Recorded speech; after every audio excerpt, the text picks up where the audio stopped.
Welcome back, guys. Today we're going to talk about the mystery of the sweating sickness. And we have a friend joining us to tell us about it today. Her name is Catherine. She's from London in 1550. So, for those of you who don't know me, I'm Miss Bree. I'm an educator, a farmer, an illustrator, a singer, and a proud grammar nerd. Welcome to the farm school. So, before we learn about the sweating sickness, I want you to imagine what life might have been like in London around the year 1550. Our guide for today is a young girl named Catherine, who lives with her family in the busy city of London. Catherine's father is a cloth merchant, which means her family belongs to what historians call the middling class. Not wealthy nobles, but also not poor laborers. But living in a big city during the Tudor period also meant something else. Disease could spread quickly. Without modern medicine, sanitation systems, or an understanding of germs, people often faced mysterious illnesses that doctors struggled to explain.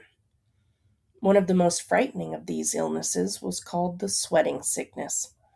And through Catherine's story, we're going to explore what people in England experienced during this strange and deadly epidemic. Now that we have a picture of what London looked like during the Tudor period, let's hear more about this mysterious disease from someone who might have lived through those times. Now, remember, I told you our guide today is Catherine, a young girl who lives with her family above her father's cloth shop. Catherine is going to tell us what life was like, what people believed about the illness, and why it frightened the entire country. So now, let's hear from Catherine herself. Hello there. My name is Catherine, and I live in the great city of London in the year 1550.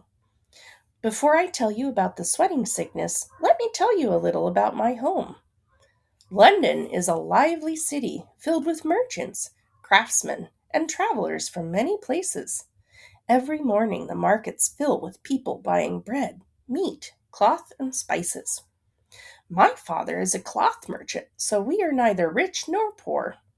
We live comfortably above his shop near the busy market streets. My father sells cloth in his shop near the market, and I help my mother with chores at home. And of course, home is right above the shop, so it's not very far. London is full of noise. Horses on cobblestones, merchants shouting prices, church bells ringing across the city. It's loud. The streets are narrow and often crowded, and many houses are built from timber and stand very close together. But living in a large city also means illness can spread quickly. People in London often worry about sickness, especially a mysterious disease everyone fears, the sweating sickness.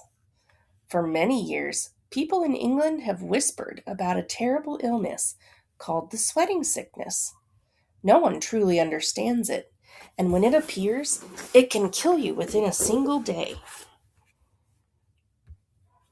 My parents remember hearing stories from their parents about when the illness first appeared.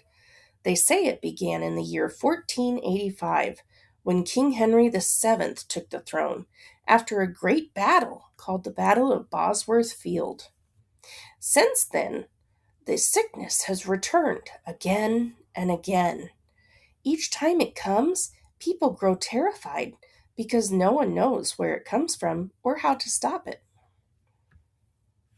Most illnesses give you warning. You feel sick for several days, perhaps weeks.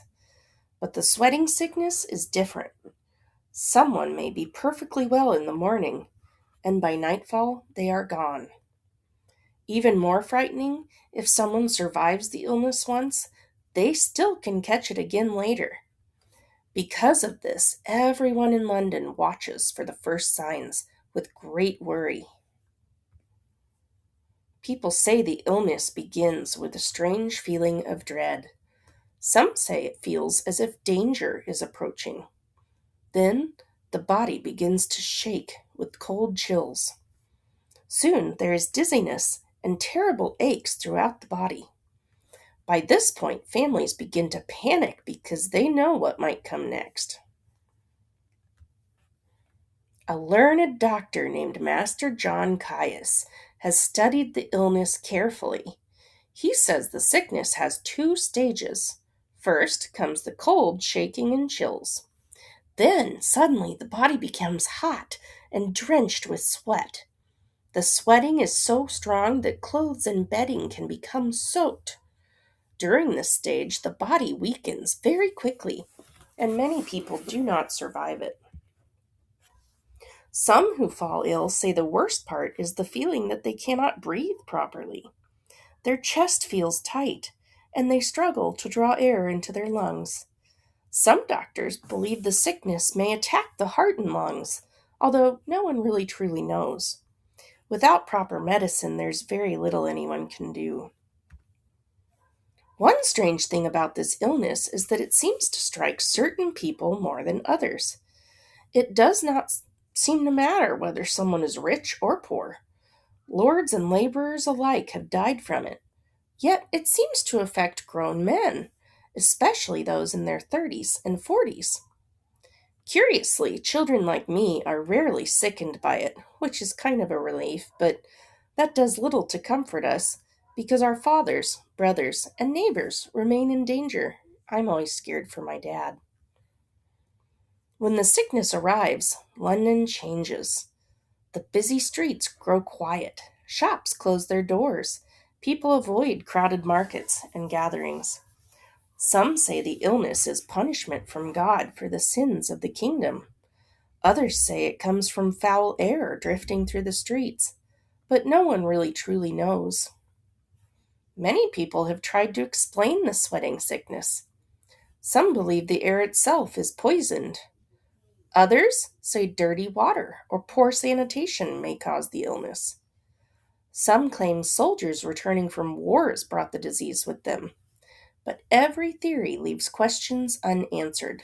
Even the best doctors remain uncertain.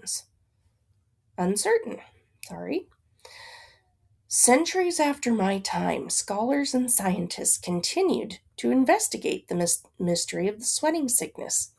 Some of them believe it may have been a disease carried by rodents called hantavirus.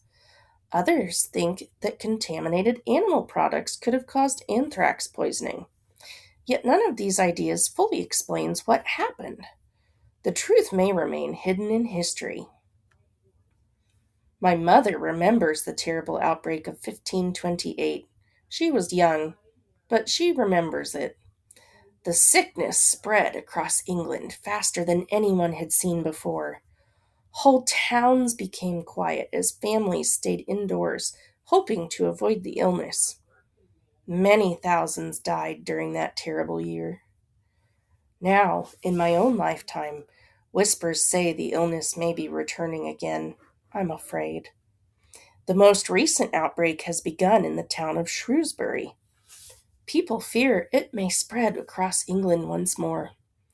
Yet something very strange will happen.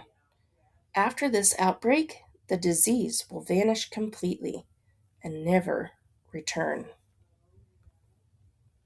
Long after my time, a similar disease will appear in France. People will call it the Picardy sweat. It shares some symptoms with the English sweating sickness, but is less deadly and includes a rash, which ours did not have. Scientists believe it may have been carried by fleas from mice. Still, it may not be the same disease that frightened England in my time. Even centuries later, scholars will still ask that same question that we ask today. What caused the sweating sickness? Why did it suddenly appear in England? And why did it vanish just as suddenly? For now, the illness remains one of the greatest mysteries in medical history. I hope that in the future, doctors will learn more about illnesses like this one. Perhaps someday people will understand the sweating sickness completely. By studying the past, scientists can learn how diseases spread and how to stop them.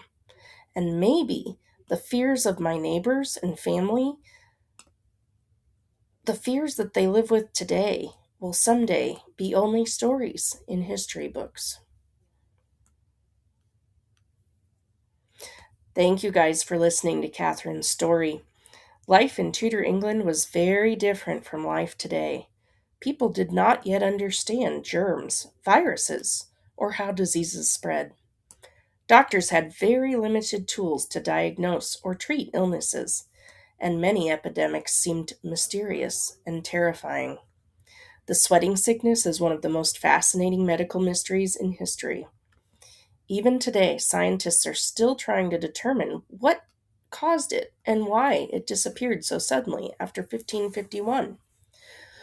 But studying events like this helps us understand how medical science has improved over time. Today, we have advanced medicine, vaccines, sanitation systems, and a much better understanding of how diseases spread. Because of that knowledge, many illnesses that once frightened entire nations can now be prevented or treated. History reminds us that learning from the past helps us build a healthier future. And who knows? Maybe one of you will become the scientist who finally solves the mystery of the sweating sickness. Now, I hope you guys enjoyed this video today, guys. Thankfully, Catherine came and told us about the sweating sickness. And I hope you stay tuned for the next video. Remember, we release one every single day. Talk to you then. Bye.